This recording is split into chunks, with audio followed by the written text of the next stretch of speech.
L'arbitre de football somalien Omar Artan est rentré dans son pays natal où il a reçu un accueil triomphal à Mogadiscio, la capitale. À quelques jours seulement du coup d'envoi de la Coupe du Monde, l'arbitre s'est vu refuser l'entrée aux États-Unis malgré l'obtention d'un visa. Omar Artan devait être le premier Somalien à arbitrer lors d'une Coupe du Monde. Nommé comme meilleur arbitre du continent africain en 2025, il a été retenu sur la liste finale de la FIFA pour le tournoi. Cependant, à l'aéroport international de Miami, son entrée sur le territoire a été refusée. Les douanes et la protection des frontières américaines justifient cette décision, sans donner plus de détails, par des problèmes liés à la vérification des antécédents. La décision des États-Unis de lui refuser l'entrée a suscité une vague de condamnations à travers le monde. Beaucoup remettent en question la capacité du pays à accueillir un événement international de cette ampleur.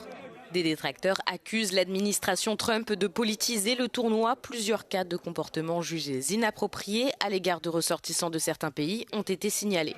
Un joueur de l'équipe nationale irakienne a été interrogé pendant 7 heures. Des visas ont été refusés à plus d'une douzaine de membres du personnel iranien. Et l'équipe sénégalaise a été soumise à une fouille corporelle à sa descente de l'avion. Malgré son retour en Somalie et sa déception, Omar Artan reste optimiste. Face aux journalistes, il a promis de participer à la prochaine Coupe du Monde en 2030.